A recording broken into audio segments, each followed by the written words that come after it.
Macca's Guides. Hey everyone, Macca here, continuing with Life is Strange Double Exposure. This is Chapter 2 of my 100% Collectibles Guide and Missable Achievements / Trophies. Near the beginning of the Table for 3 chapter, you'll gain control of Maxine. You'll be able to turn around and snapshot Safi and Yasmin sitting at the booth.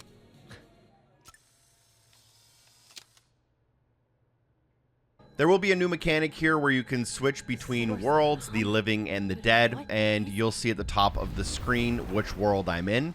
So I'm going to make a quick switch to the dead world, and then once I come out, I'll be able to go around the bar and find my 4th photo of the game, my first of the chapter.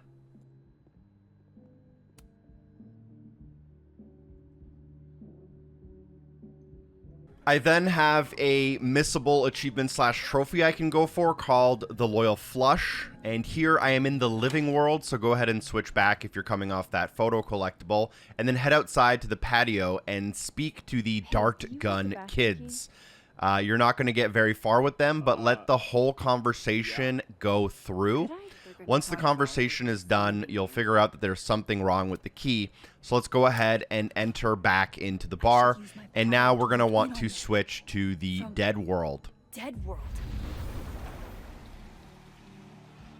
Once in the dead world, turn around and head back onto the patio. Those guys won't be there anymore, but we do have an ability that lets us see between universes. So go ahead and use one of those bumpers to bring up the conversation between the assassins. They're playing a little bit of a game that has to do with the key itself.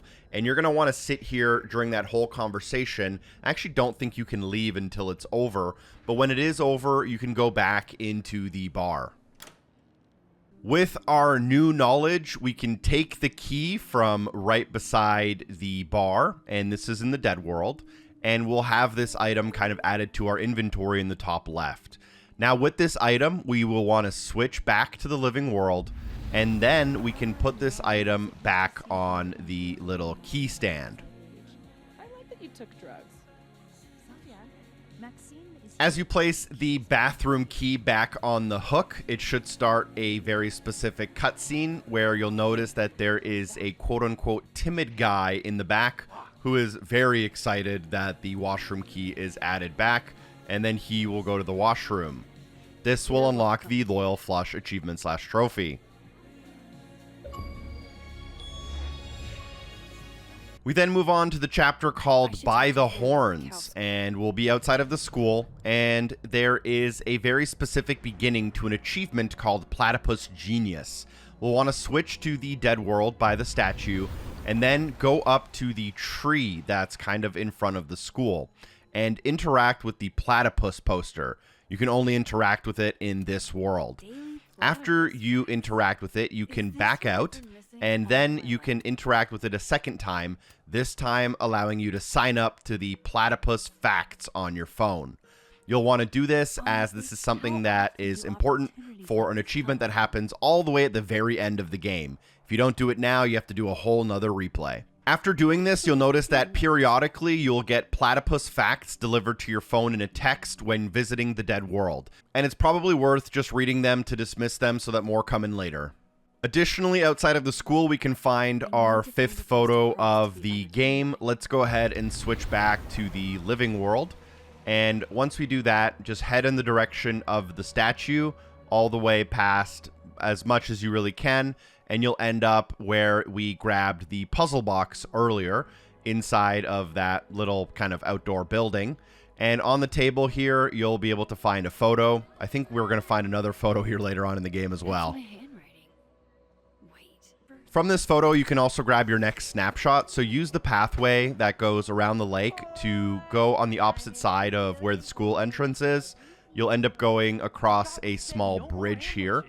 And on the other side of that bridge, on the left, as you cross it, you'll notice that there is kind of a snowman. But that snowman is built, I believe, on top of a statue.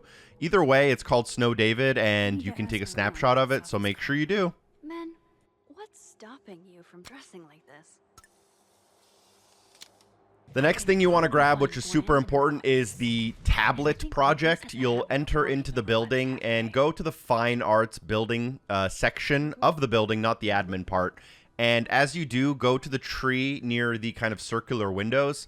Here you'll be able to interact with the tablet. You have to wait the full 3 minutes for the entire dialogue to end, which at the end, Max will say something like, "The biggest untold true crime of the century." You are then ready to move on. The next couple things we'll want to grab are still in that same fine arts building area. We'll call it the Fab going forward, but you'll find the phone booth, which you can take a snapshot of. So start with the snapshot of the phone booth, but then after the phone booth, you want to also grab the phone art project, which is a separate interaction with the phone booth. What you'll want to do is read the sign, then press look on the phone booth, and here you'll be able to now talk to the future. And then after this dialogue, you want to go to the other side of the phone and also have an interaction with it. You want to make sure you hear from the past, but you also want to make sure you use the look interaction. After both of these interactions, you have completed the phone art project. Don't forget to look at the plaque and look at both of the phones as well. Eventually, you'll then end up inside of Gwen's office, and this is a part of the story. You'll come here naturally. Switch between worlds, and now we can grab a snapshot of a bookend on the left of the room. Make sure you grab that. It's like a bumper sticker evolved into a bookend. Inside of Gwen's office, we also have the first part of a two-part achievement or trophy called Thirst Trap. In the dead world, you want to water the plant near the aquarium and just allow that to happen. We now have a very important clue to get, which is the signed book. After exiting Gwen's office, you'll have to talk to Lucas, who is sitting on the floor of the Fab Cafe. The Fine Arts building is the Fab again. And you'll have to distract Lucas. This is a main story thing you'll have to do. And during this, you'll have a conversation with him about his book. Let that conversation play out. And after that conversation, look back to Lucas, and you can interact with his stack of books. Have this next conversation with him, and it should lead to him gifting you a signed copy. After the conversation itself, don't forget to actually take the book from the table, but this is going to be our second of many clues. There are 6 total clues we'll get. 2 of them are story related, so I'll show you the 4 optional ones. Another thing we'll have to do as a kind of mandatory part of this chapter is to use the Sharpie on the cardboard cutout to basically draw something on it. And after we draw something on it, we have to let Lucas know about it. He'll get up to go examine it. This will allow us to get into his briefcase.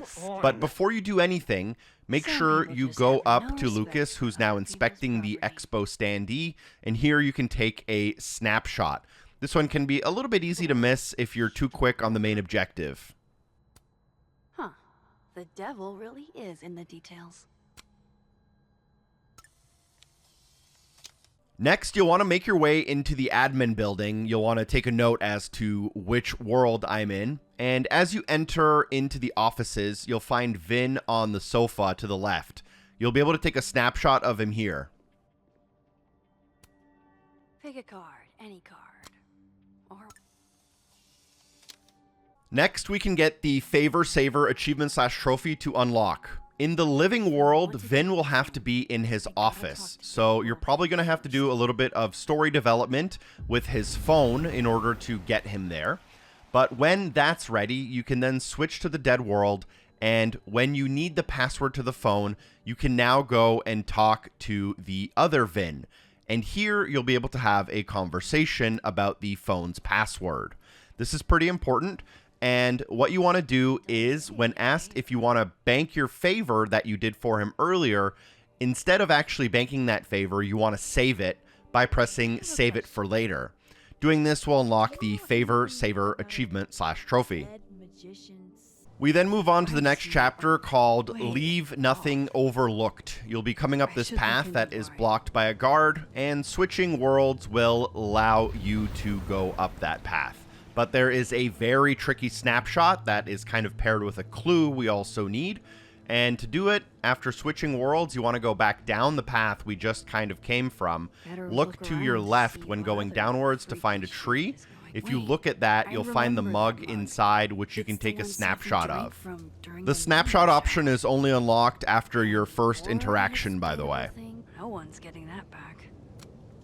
Next, when continuing up the path, you'll be blocked by a tree in the middle of that path, and you're supposed to switch worlds to get past it. Instead of doing that, you want to actually look at the sign on the left of the tree, and then inspect the tree near the middle.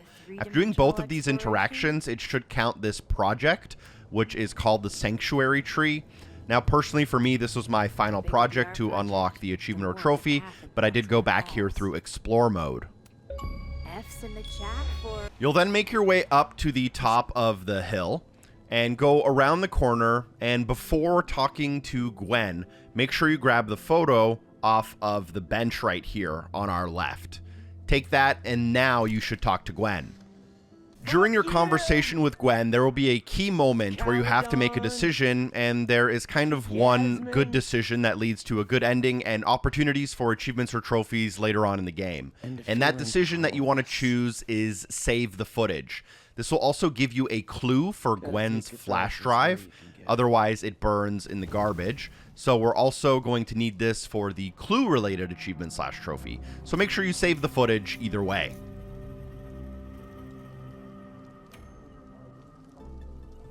What the fuck? We'll then end up inside of Moses's lab. And after a little bit of time, we'll be able to switch worlds in the corner here. And after the world switch, we'll be inside of the office. You'll kind of get teleported to the front of the room the first time you switch, but near the computers, you'll be able to find photo number 7. Additionally, you'll be able to find a very tricky snapshot for the mural. This may also count as a project, but just look at the mural from the bottom of the ladder. And unfortunately, you can't take a picture of it because it's too high. So we're going to go and find the better angle. Head up the stairs and around the corner, standing kind of in front of the projector. This will allow you to get a different angle and allow you to take the snapshot. So grab that.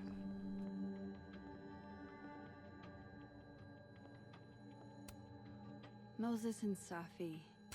So different. Later on in the lab section, you'll talk to Detective Alderman here. And for the Be Great, Do Crime achievement/trophy, we're going to have to choose the agree option with the detective. This is a key moment. Sure. Of course. Now that you're back at home, let's go for the final photo of this chapter. Take control of Max, head forward and to the right to where your stereo is to find the photo.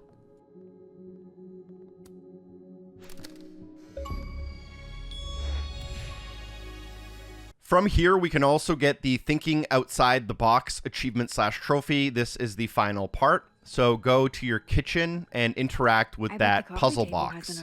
The first thing we want to do is rotate it to the constellation face. And you have to have them in a specific order. I'm going to attempt to show you that order, but right as I do a movement, it locks in and immediately disappears. So get into this position and then go to the second one and move it up. This will lock it in, and that should be that puzzle face. Then what you want to do is grab that dial that just poked out of the side, place that dial on the logo, and here you'll have 2 rings that you can rotate, and you're going to want to rotate the rings as follows. Well, well, well. Max Caulfield, you clever minx. Wait. Does the outer dial move now? The easiest way to describe the solution is that for the outer ring in the top left corner, you should have the bow and arrow. And for the inner ring in the top left corner, you should have the shield. Once you have those in place, it should open up a removable lid, which will get you a token inside, unlocking the achievement or trophy.